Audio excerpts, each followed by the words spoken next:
Sometimes your strength can be your own worst enemy. If you apply a boulderer's mentality to long sustained pitches, then you're likely to burn out well before your time. Not only do you need to physically restrain yourself as you make each move, but you need to spot the rests and know how to use them. In other words, technique and mental approach still provide the keys to success. However, it also pays to develop your endurance as a supportive tool. Climbing endurance is distance specific, so don't kid yourself that by doing short sport routes at your local wall that you will be conditioning yourself for those longer trad climbs. For training purposes, it helps to split climbing endurance into two categories. Power endurance refers to sustained sequences of climbing which may take anything between 1 minute and 3 minutes to complete. This typically reflects most sport climbs, where there are no rests, so you simply keep going until you either get to the top or your fingers uncurl. Stamina is required for longer sport or trad pitches that may take anything from 4 or 5 minutes up to an hour or so to complete. Here, the test will be your ability to use the rests and to shake out or recover whenever you get good holds. To train for power endurance, you can of course do routes at the leading wall. But what grade should you select and how many routes should you climb for best results? The secret is to resist the temptation to push your grade every time you tie in, and instead to operate at the same fixed level, roughly a grade or so below your limit. This should enable you to do up to 8 climbs successfully, with rest times being roughly equal to climbing time. If you judge well, then you should only burn out on the final climb. Pick routes that are steep and sustained, with no particular rest or cruxes, and resist the temptation to speed up excessively when you get tired.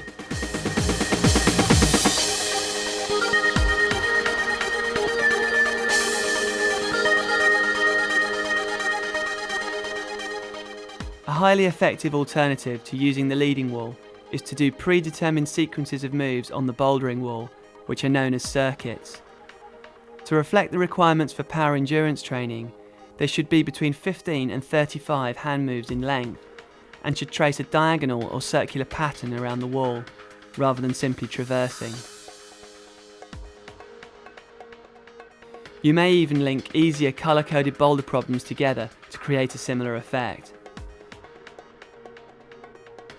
There should be no easy moves or cruxes, but by definition the last move will feel the hardest because this is when you're most fatigued. For training purposes, you need to be able to complete the circuit up to 8 times before you burn out, so it mustn't be too hard. Circuits provide a superb way to learn to climb more efficiently when you're tired, and if you've never done this type of training before, it will make a massive difference to your endurance. It's important to resist the temptation to climb too quickly as you become more familiar with the circuit.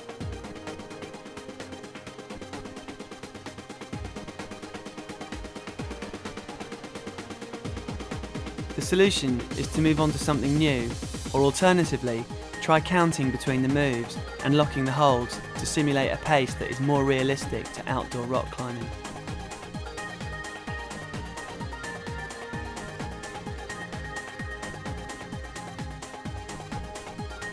Don't kid yourself that doing hard single routes on the leading wall will improve your stamina for longer sport or trad climbs. For this, you'll need to climb up and down on easier routes for periods of between 10 and 20 minutes. Climbing down can be tricky, so it makes sense to pick a descent route that is slightly easier than the upwards climb.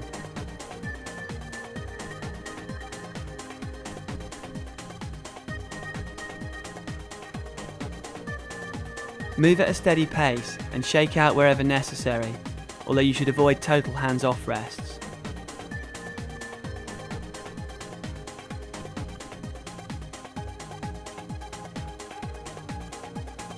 Having warmed up, beginners should find that 3 stints of 10 minutes is more than enough, whereas advanced climbers may wish to do 5 or 6 stints of up to 20 minutes.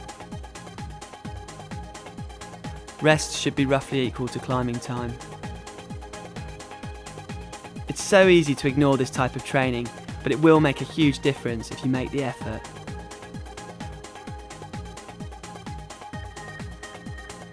A more practical alternative to doing stamina on the leading wall is to do point training on the bouldering wall.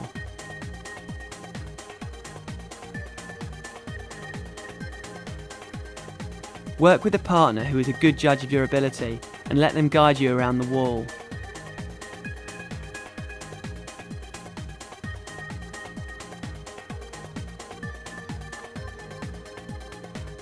Ideally, this will test your on-sighting capability as well as your stamina.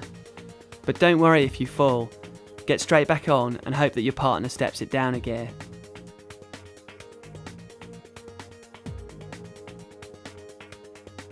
On steep walls, it's best if your partner brings you back to a rest station to allow you to shake out and recover before going out to do another stint.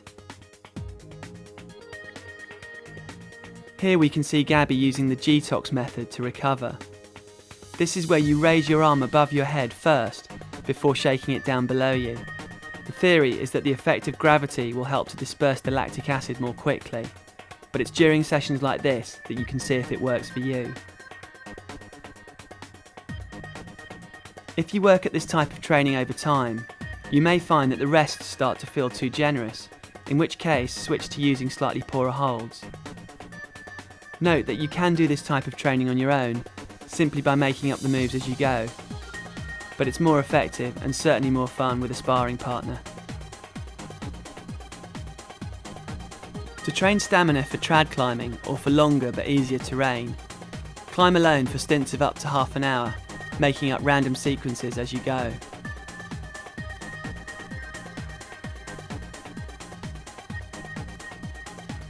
Use the time to focus on technique, shake out as you go, and take the odd bridge rest if you find you really need it.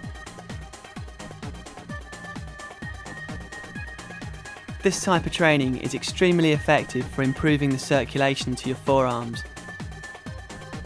And for fitter climbers, it can almost be regarded as active rest. It really does improve your ability to stay relaxed on sustained ground.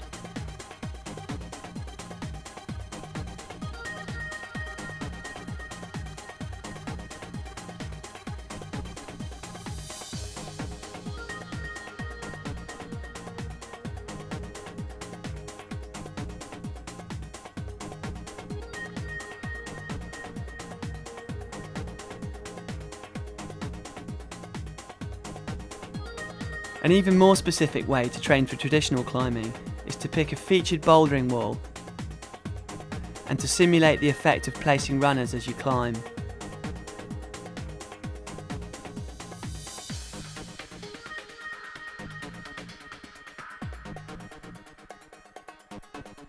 Try stopping every so often and counting for anything between 10 seconds and a minute whilst holding the position. You'll soon notice that this pumps you far more quickly than moving at a continuous pace.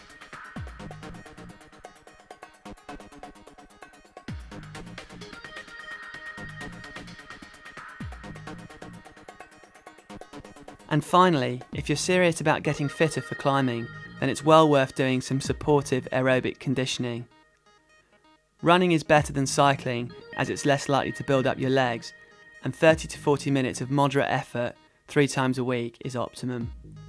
Rest days are always the best time for this type of training.